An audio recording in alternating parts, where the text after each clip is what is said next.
சொல்லுங்க மாமா, என்ன உங்க மருமகனா ஏத்துப்பீங்களா இல்லையா? உங்களுக்கு எந்த ஆப்ஜெக்ஷனும் இல்லைன்னா எனக்கு ஓகே மாப்பிள்ள. மாப்பிள்ள கவனம் வாக்கு கொடுக்காதீங்க, அவன் ஒரு வேஸ்ட் பார்ட்டி. சும்மா சரி சரி சரி, பேச்செல்லாம் இருக்கட்டும். ஆமா, காசுங்க விடமாட்ட போல் இருக்க. நோப்பா, அவர் தான்ப்பா கொடுக்கணும். Okay, stop it. கண்ண மூடு. காசு வரும், கண்ண மூடு. அவன் மூடு, நீங்க கை எடுங்கம்மா. ஓகே, கண்ணை திறக்க கூடாது. ரெடி மாமா, கரெக்டா காசை போடுங்க. போடுங்க மாமா.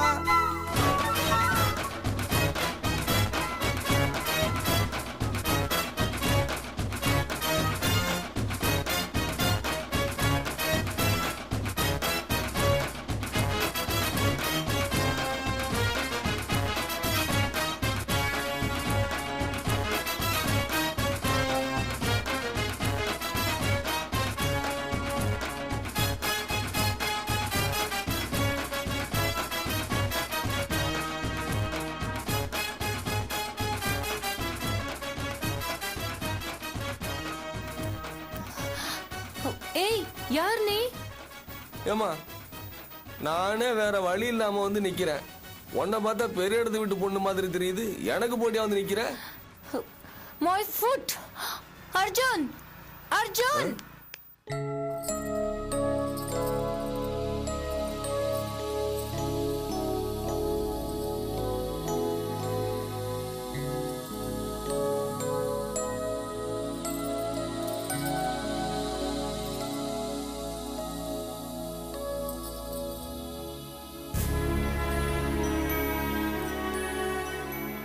அம்மாடி ஆர்த்தி,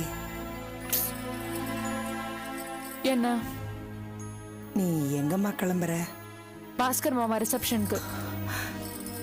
அவங்க வீட்டு விசேஷத்துக்கா? ஏன், அதுல உங்களுக்கு என்ன பிரச்சனை? இல்ல, எனக்கு என்ன தோணுதுன்னா, நீங்க தேவையில்லாம எனக்கு புத்திமதி சொல்ல வேண்டாம். நீங்க போங்க, நீங்க போய் உங்க வேலையை பாருங்க.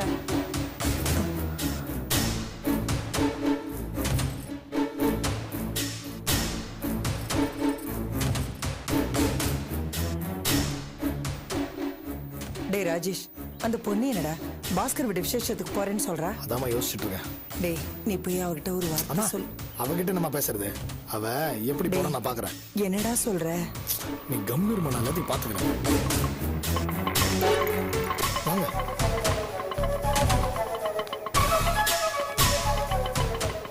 வாங்க சம்பந்திமா, உள்ள வாங்க.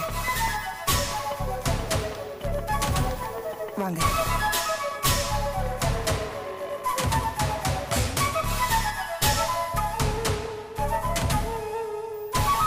என்னம்மா இந்த நேரத்துல இங்க வந்திருக்க?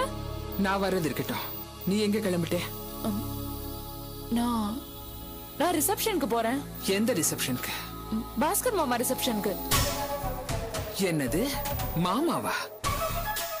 எவண்டி உனக்கு மாமா? உன் அக்கா வாழ்க்கையை கெடுத்துட்டு எவளையோ கல்யாணம் பண்ணிக்க போறா, அதுக்கு நீ போறியா? அடேங்க அப்பா, அவர் என்ன பெருசா அபி வாழ்க்கையை கெடுத்தாரு? அபி என் வாழ்க்கையை கெடுக்கல. என்னது, உன் வாழ்க்கைய அபி கெடுத்தாளா? ஆமாமா, என் வாழ்க்கைய அபி தான் கெடுத்தா. நான் பாஸ்கர் மாமா ரிசப்ஷனுக்கு கண்டிப்பா போறேன்.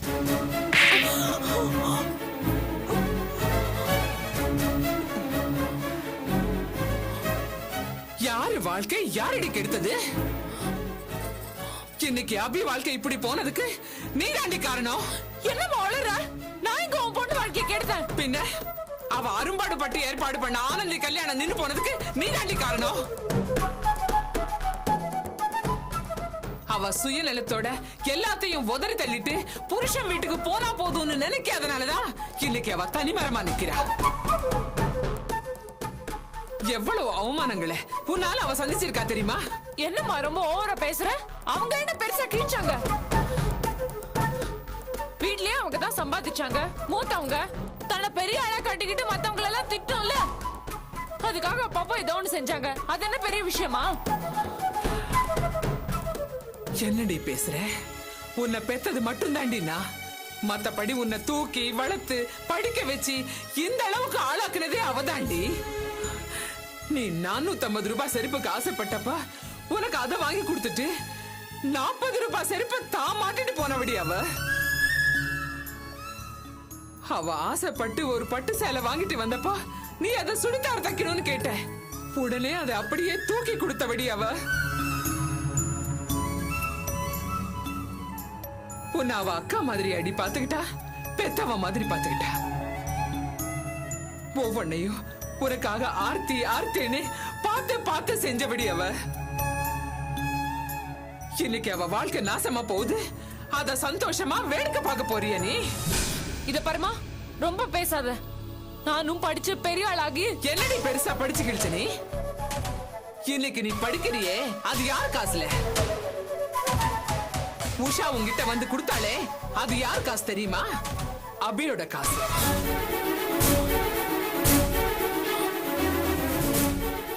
நீ காணாம போனப்போ விடிய விடிய தூக்கம் கெட்டு போலீஸ் ஸ்டேஷன் அலைஞ்சி உன்னை புருஷன் வீட்டுக்கு கொண்டு வந்து சேர்த்தாளே, அன்னைக்கு மட்டும் அவ இல்லைன்னா உங்க கதி என்ன ஆயிருக்கும்?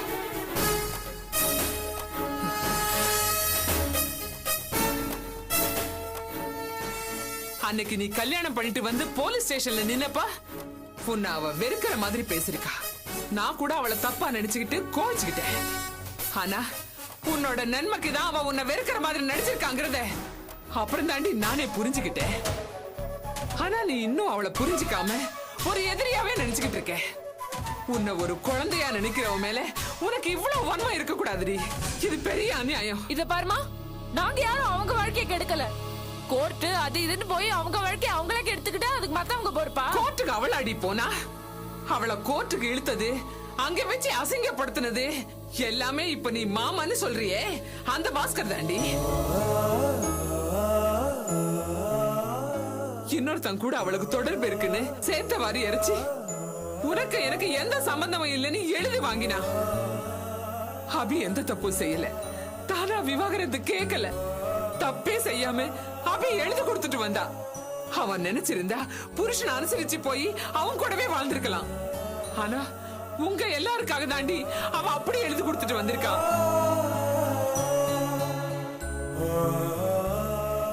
நீ ஓடி போனியே, உன்னை அந்த பாஸ்கர் வீட்டுல என்னென்ன சொல்லி அசிங்கமா பேசி கேவலப்படுத்தினாங்க தெரியுமா? ஆனந்தியோட கல்யாணத்துல அந்த அலமேலு 50,000 ரூபாய் கேட்டப்போ அத குடுக்கறதா சொல்லி கௌரவமா அவங்கள மண்டபத்துல உட்கார வச்சா. அத்தனையும் பொறுத்துக்கிட்டு ஆனந்தியோட கல்யாணம் நல்லபடியா நடக்கணுங்கிறதுக்காக எல்லாமே பண்ணா. ஆனா கடைசி நிமிஷத்துல நீ ஓடி போயிட்ட. ஆனந்தி கல்யாணம் நின்னு போச்சு. நான் நெஞ்சு வலி வந்து கடந்தேன். அபி தாண்டி நில கொலியாம நின்னா. அந்த மாதிரி சூழ்நிலையில நீ நம்ம வீட்டோட வந்துடுன்னு சொன்ன. அப்படி செஞ்சா உன் வாழ்க்கை கெட்டுடும்.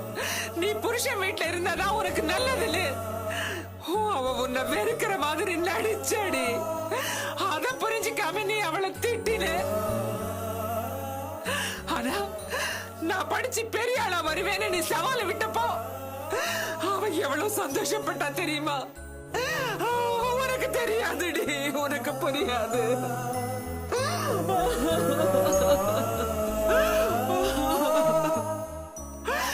தீபாவளிக்கு நீ வீட்டுக்கு வர்றேன்னு சொன்னப்போ அப்படி வேண்டான்னு சொன்னா. நான் கூட அவளை தப்பாதான் நினைச்சேன். ஆனா உனக்கு அந்த கடமையை செய்யணுங்கிறதுக்காக தான் தாலியில இருக்கிற குண்டை வித்து 10,000 ரூபாய் பணத்தை மனோகர்கிட்ட கொடுத்து அனுப்பினா. ஆனா நீ அத வாங்கிக்காம அவ மூஞ்சில தூக்கி எறிஞ்ச. அந்த பணம் தாண்டி உஷா மூலமா இப்ப உன் படிப்புக்காக வந்தது.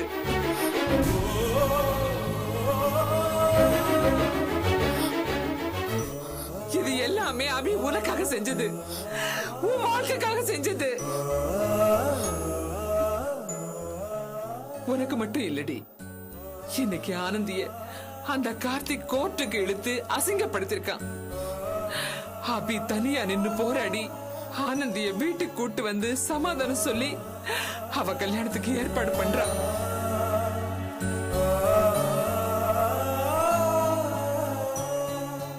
அவ எத்தனைதான் தாங்குவா?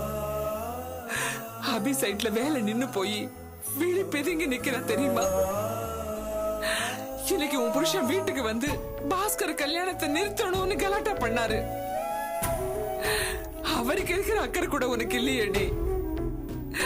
அப்ப கூட அபி என்ன சொன்னா தெரியுமா? இவர் கல்யாணம் பண்ணி ஜெயிலுக்கு போனா அதனால ஆர்த்தி வாழ்க்கை தானே பாதிக்கப்படும்னு சொன்னா.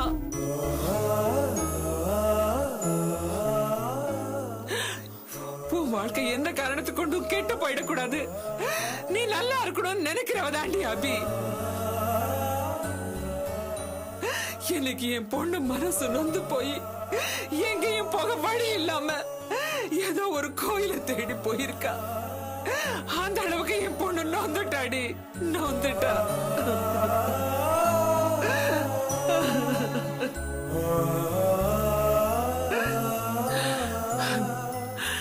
இந்த நிலைமைக்கு அவளை கொண்டு வந்து விட்டா அந்த பாஸ்கர் கல்யாணத்துக்கு போறேன்னு சொல்றே பாரு, அதாண்டி பெரிய துரோகம். அந்த அலமேலு நம்மளை எப்போ அசிங்கப்படுத்தினாலும் உன் பொண்ணு ஓடி போனவா, உன் பொண்ணு ஓடி போனவன்னு கேவலப்படுத்தி உன்னை தாண்டி பேசுவா. என்ன ஓடி போனவளோட அம்மான்னு, அபிய ஓடி போனவளோட அக்கான்னு அசிங்கப்படுத்துவா. இன்னைக்கு அவ உனக்கு நல்லவ, அந்த பாஸ்கர் உனக்கு மாம. அப்போ அபிக்கு எதிரானவங்க எல்லாம் உனக்கு நல்லவங்க.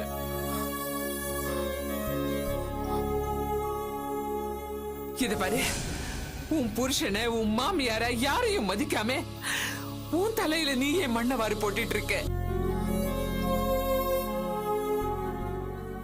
நீ அபிய என்னதாண்டி நினைச்சிட்டு இருக்க? தகப்ப இல்லாத குடும்பத்தை தாங்கி நின்னவ அவதாண்டி. அவ மட்டும் புத்தியா பொழைச்சு நின்னு நம்மள தாங்கி இருக்காட்டி நம்ம எல்லாம் தெருவுல தாண்டி நின்னு இருப்போம். உன்னை படிக்க வச்சு ஆளாக்குனதுக்கு நீ பண்ற கைமாறு ரொம்ப நல்லா இருக்குடி. இத பாரு, நீ சிறுபிள்ளைத்தனமா இவ்வளவு நாள பேசினதெல்லாம் நான் பெருசா எடுத்துக்கல. ஆனா நீ பாஸ்கர் சம்பந்தப்பட்ட விஷயங்கள்ல கலந்துகிட்டா, அது அபிக்கு தெரிஞ்சா அவ உடைஞ்சு போயிடுவாடி. உயிரை விட்டாலும் விட்டுடுவா. அம்மா, அபிக்கு ஏதாவது ஒண்ணுன்னா அப்புறம் நாங்களும் உயிர் விடுறதுதான் எங்களுக்கு ஒரே வழி. இன்னைக்கு எழுதி வச்சுக்க, அபி என் மக, அவளுக்கு எதிரா நீ ஏதாவது பண்ண, உனக்கு எனக்கு அதோட அத்து போச்சு. உன் மூஞ்சிலேயே முளைக்க மாட்டேன். என்னம்மா இது? நான் வரேன் சம்மந்தி, வரேன் மாப்பிள்ள, வாடா.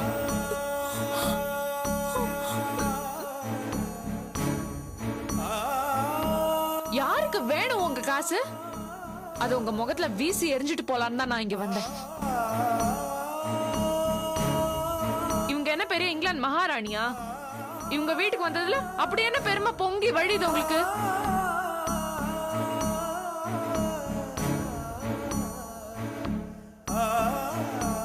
எனக்கு நிம்மதி இல்ல, சந்தோஷம் இல்ல. எங்கேயாவது போய் நிம்மதியா இருக்கலாம்னு பார்த்தா இந்த அபி இருக்க விட மாட்டேங்கிறாங்க. தேடி வந்து தொல்லை கொடுக்கறாங்க. இப்ப அவங்க சொன்னாங்கல்ல, என்னால எதுவும் கிழிக்க முடியாதுன்னு. நான் கிழிச்சு காட்டுனா இல்லையான்னு பாருங்கக்கா. என்னால முடியும். நான் யாரை விடவும் குறைஞ்சவ கிடையாது.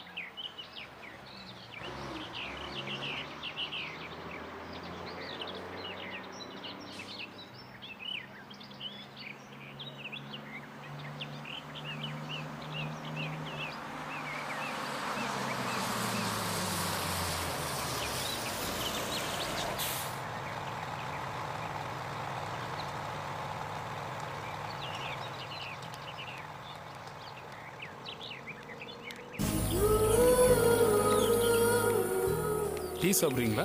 தோல்ஸ், எனக்கும் டீ சொல்லிடுங்க தோல்ஸ். அப்படியே இந்த நொறுக்கு தீனி, முறுக்கு பர்டிகுலரா இதெல்லாம் வாங்கிட்டு வந்துருங்க. ஓகே, மறந்துடாதீங்க தோல்ஸ், கண்டிப்பா வேணும்.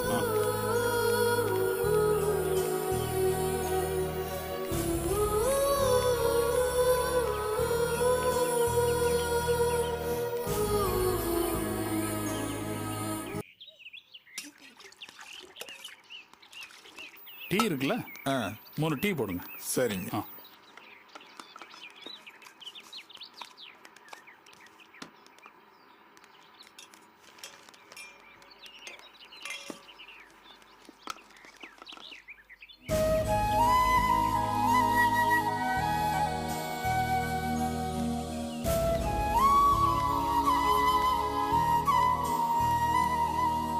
அபி என்ன ஏதோ யோசிச்சுட்டே இருக்க? இந்தாங்க. தேங்க்யூ.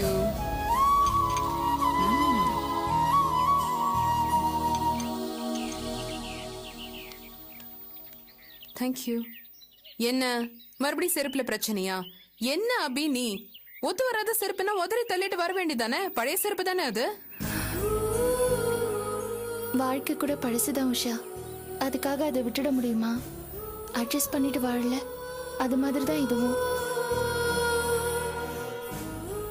என்ன அபி நீ லைஃப போய் செருப்போட ஒப்பிடுற? லைஃப்லாம் அவ்வளவு சாதாரணமா போச்சா உனக்கு? சரி ஓகே, ஓர் ரூட்டுக்கே வரேன். கடிக்கிற செருப்பையும் ஒத்து வராத செருப்பையும் உதறி தள்ளிட்டு நம்ம எப்படி திரும்ப நடக்கிறோமோ அதே மாதிரி ஒத்து வராத வாழ்க்கையை உதறி தள்ளி நடக்கிறதுக்கு நம்ம தயாரா இருக்கணும். அட்லீஸ்ட் மனசால வெளியாவது. என கேட்டா அது அப்படியே ஒரு ரப்பர் வச்சு அழிச்சிடணும்னு சொல்லுவேன். அது எப்படி மறக்க முடியும் உஷா? பிடிக்காத வாழ்க்கையை உதறிட்டு வேணா வரலாம், மறந்துடுன்னு சொன்னா எப்படி? முடியும் தோல்ஸ், நம்மளால முடியும், கண்டிப்பா முடியும். முயற்சியாவது பண்ணணும். No chance Usha. இதோ பாருங்க, நம்ம வாழ்க்கையே நினைவுகளான ஒரு தொகுப்பு தான். நல்லதும் கெட்டதும் கலந்துதான் நம்ம வாழ்க்கையே. அதை நம்ம நினைச்சுதான் ஆகணும். அதுதான் நடக்கும், அது தேவையும் கூட. இல்ல தோல்ஸ், ஒத்து வராத செருப்பு உதறி தள்ளுறது எவ்வளவு முக்கியமோ அதே அளவு முக்கியம் ஒத்து வராத வாழ்க்கையை உதறி தள்ளுறது. வாழ்க்கையில புதுசா எத்தனையோ விஷயங்கள் நடந்துட்டு இருக்கு. அதெல்லாம் யோசிக்கிறத விட்டுட்டு நம்ம இதுக்கு பழைய செருப்பு பழைய வாழ்க்கை இதை பத்தி எல்லாம் யோசிச்சுட்டு இருக்கணும். இதோ பாருங்க உஷா, நான் சொன்ன பாயிண்ட நீங்க புரிஞ்சுக்கல. எதையுமே நம்ம மறக்க முடியாது. கசப்பான நினைவுகளா இருந்தாலும் கூட அதை நம்ம நினைச்சுதான் ஆகணும். தோல்ஸ், இப்போ அபி இருக்கா. அபிக்கு பாஸ்கர்னு ஒரு கடதகாலம் இருக்கு. அத பத்தி நினைச்சா நமக்கு எரிச்சல் வரும், பிபி ஏறும். அதனால ஒரு பலனும் இல்ல. அப்படிப்பட்ட ஒரு கடந்த காலத்தை பத்தி யோசிச்சு ஒரு பிரயோஜனமும் இல்ல. அதை மறந்துடுன்னு சொல்றேன். நான் சொல்ற பாயிண்ட் உங்களுக்கு புரியுதா? நல்லாவே புரியுது உஷா. பாஸ்கரோட வாழ்ந்ததை பத்தி அபி நினைக்கிறதுல என்ன இருக்கு? அது அபி பாடம் கத்துக்கிட்ட ஒரு பகுதி. அதை நினைச்சு பாக்குறது மூலமா அபி தன்னை பத்தி மேலும் கவனமா இருக்கலாம். அதையே மறக்கணும். நீங்க 1000 தான் சொன்னாலும் நான் சொல்ற பாயிண்ட் தான் கரெக்ட். இப்படித்தான் நம்ம எல்லா விஷயத்தையும் சுருக்கமா டிஸ்போஸ் பண்ணிடுறோம். உங்க பர்சனல் விஷயத்தை பேசுறேன்னு தப்பா நினைக்காதீங்க. இது நாள் வரைக்கும் இப்ப இருக்கிற உங்க வளர்ப்பாவை நீங்க ஏத்துக்கல. ஆனா இப்ப ஏத்துட்டு இருக்கீங்க. எப்படி? அவரை பத்தி எப்படி நீங்க அனலைஸ் பண்ணி முடிவு பண்ணீங்க? உங்க நினைவுகள் மூலமா தானே. உங்களுக்கு உங்க பெத்த அப்பா பத்தின நினைப்பும் இருக்கு, இப்ப இருக்கிற இந்த வளர்ப்பாப்பா பத்தின நினைப்பும் இருக்கு. ரெண்டுல ஒண்ணு நீங்க விளக்கிட முடியாது. ரெண்டையும் நினைச்சு பார்த்துதான் ஆகணும். புரியுதா? தோல்ஸ், நீங்க சொல்றதுல ஓரளவு உண்மை இருக்கு. ஆனா ஒரு விஷயம் மட்டும் உறுதி. பொதுவா சில ஆம்பளைங்க இருக்காங்களே, அதுவும் இந்த பாஸ்கர் மாதிரி சில தப்பான ஆளுங்க இருக்காங்கல்ல, அவங்கள பத்தி நினைச்சாலே எரிச்சல் தான் வருது. இதுவும் தப்பான பார்வைதான் உஷா. நீங்க பார்த்த ஆண்கள்ல தப்பானவங்களை மட்டுமே நினைச்சு பார்த்தா அப்படித்தான். உலகத்துல உள்ள ஆம்பளைங்க பொம்பளைங்க எல்லாமே அடிப்படையில மனுஷங்க தான். மனுஷங்களுக்கான பலவீனம் உடையவங்க. 2 சைட்லயும் நல்லவங்களும் இருக்காங்க, கெட்டவங்களும் இருக்காங்க. 1000 பொண்டாட்டி கட்டின தசரதனையும் ஒரே ஒரு பொண்டாட்டியோட வாழ்ந்த ராமனையும் உங்களுக்கு தெரியும்ல. அப்பேற்பட்ட ராமர் மட்டும் என்ன பண்ணாரு? பொண்டாட்டி மேலேயே சந்தேகப்பட்டு அவளை அக்னி பிரவேசம் பண்ண வைக்கல. இதோ பாருங்க உஷா, இந்த இடத்துல நாம எடுத்துக்க வேண்டியது ராமரோட சந்தேகத்தை இல்ல. கட்னவன் சந்தேகப்பட்டா அவன் கடவுளா இருந்தாலும் சரி, சாதாரண மனுஷனா இருந்தாலும் சரி, அவனை தூக்கி போட்டு தனியா வாழணும்னு நினைச்ச சீதையோட உறுதியத்தான்.